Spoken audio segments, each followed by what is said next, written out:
What if I told you that you could listen to the colors around you or smell a musical piece? Would you believe me? The short answer to that is that it's possible only if you become a cyborg. Hey everyone, welcome to No Loop.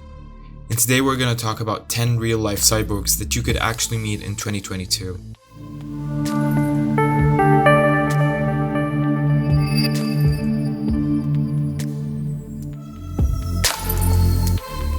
When we hear the word cyborg, we immediately think of science fiction and movies, but did you know that cyborgs actually exist in our real world? People with pacemakers and ear implants, for example, are cyborgs in some ways. Their bodies are made up of organic, biomechanical, and electronic components. If that sounds too mundane, there are people who have integrated technology into their bodies in far more extreme ways. So let's get started. Number 10. Jerry Jalava. Imagine if you could transfer any files from one PC to another without having to carry a USB stick. All you had to do is just plug your finger into the computer, and there you go, all the data will be saved in the tip of your finger. Well, that's the case with Jerry Jalava. Jerry Jalava's finger is a hard drive, though the term thumb drive seems more fitting. He got into an accident and lost part of one of his fingers, so he did what any sane person would do. He turned his finger into a hard drive. The USB drive is contained within a prosthesis that is attached to the remaining portion of his finger. He simply removes the prosthesis, plugs it in, and then retrieves it whenever he needs to use the drive. Do you guys think this could actually lead to data theft through just a handshake? Type in the comments what you think.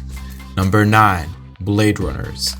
Most of us have heard of Oscar Pistorius, the South African sprinter who has a double amputee, who competed in the 2012 Summer Olympics before being convicted of murdering his girlfriend. Pistorius has mobility despite his disability thanks to J-shaped carbon fiber prostheses. Many Paralympians use these strong and light carbon fiber prostheses. While Pistorius is far from a role model, these types of prosthetics are becoming more common. Number 8. Rob Spence. Rob Spence refers to himself as Iborg. He lost his right eye after incorrectly firing a shotgun. While most people make do with a glass eye, Spence, being the upbeat individual he appears to be, decided to have some fun with it by inserting a battery-powered camera into the empty eye socket. The camera records everything he sees for later review. Spence, a filmmaker who specializes in filming other bionic people, is constantly improving his camera eye to make it more effective. Imagine if you had a camera inside your eye that could record everything you see. Number 7. Tim Cannon. Tim Cannon, a software developer, had an electronic chip implanted under his skin by his friends, which means that no one involved in the procedure was a certified surgeon. Because no one was certified to use anesthesia, ice was used to relieve the pain. Despite the obvious health and legal risks, the concept is intriguing. Circadia 1.0 is the chip, and it records Cannon's body temperature and sends it to a smartphone. Cannon's vision foresees a deeper integration of human and technology, in which the data collected by the chip can be used to alter our surroundings. Smart houses reading data from our embedded chips and then altering our surroundings to be more suitable to our mood and condition, such as dimming the lights or playing relaxing music, is an example given by Cannon to elaborate on the future uses of this technology. Number 6. Amal Grafstra. Amal Grafstra is the owner of Dangerous Things, a company that sells self-injection implant kits. Grafstra has an RFID chip between his index fingers and thumbs in both hands, and with a quick scan of his hands, he can unlock the doors to his house, unlock his car, and log onto his computer. They even integrate social media. Talk about Facebook becoming ingrained in our daily lives. Grafstra's implant is only visible if he points it out and displays it. He uses this technology not to restore his senses or functionality to normal levels, as most cyborgs do, but to improve on normal existing functionality. Number 5. Cameron Clapp. Cameron Clapp possesses a biological head, torso, left arm, and nothing else.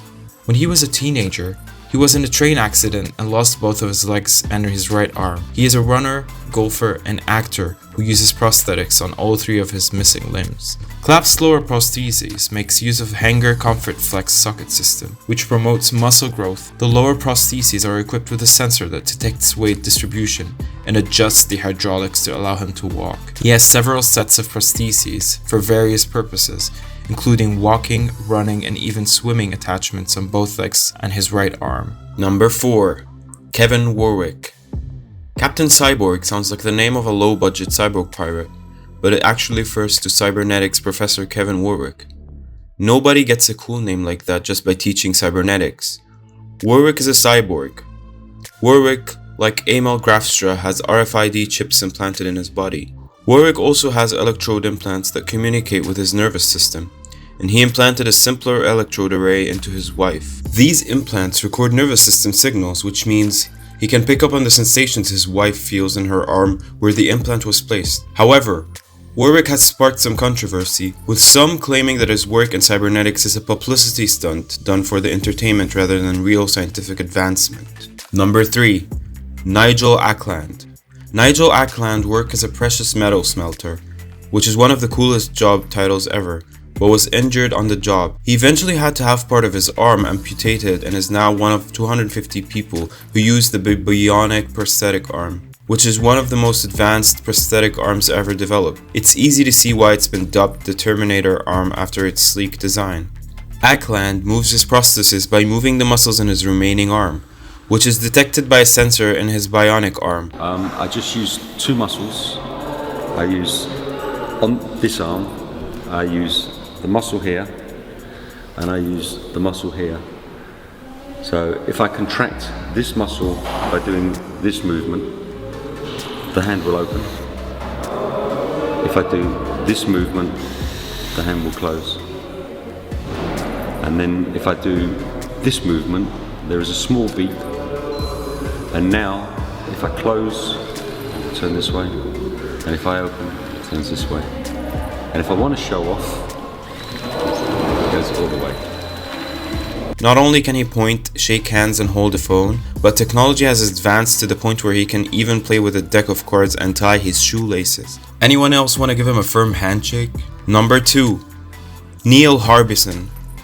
Colors are heard by Neil Harbison. Wait, what? You're probably thinking Harbison was colorblind from birth and can only see in black and white.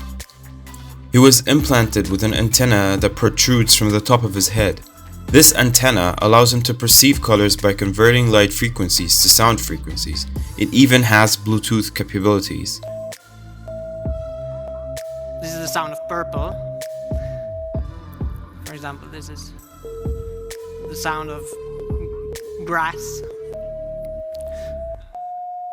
This is red, like that. This is the sound of a dirty sock, which is like yellow, this one.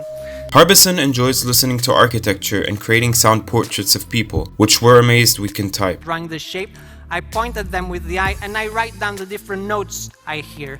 And then I create sound portraits. Here's some faces.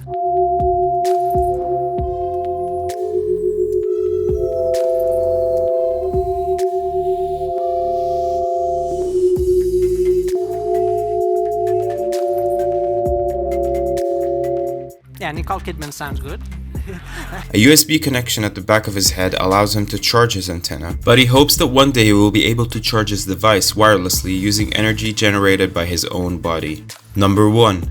Hybrid assistive limbs. Hybrid assistive limb is a powered exoskeleton which can help previously wheelchair-bound people walk again. Japan's Tsukuba University and Cyberdyne, a Japanese company that's apparently unfamiliar with Terminator, created HAL, H-A-L, to not only support people with physical disabilities, but to help them go beyond normal levels of physical ability. It works by detecting weak signals from the skin and moving the joints based on the signals. The exoskeleton allows users to lift 5 times the weight of a normal person can lift.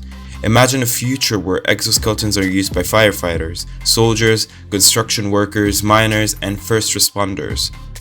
Imagine a future where losing a limb doesn't mean reduced mobility. As of 2013, 330 suits were leased to 150 hospitals and similar facilities in Japan.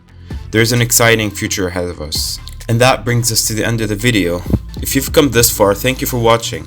And please don't forget to like and subscribe and tell us in the comments what would you want us to talk about in the next video. Thank you so much.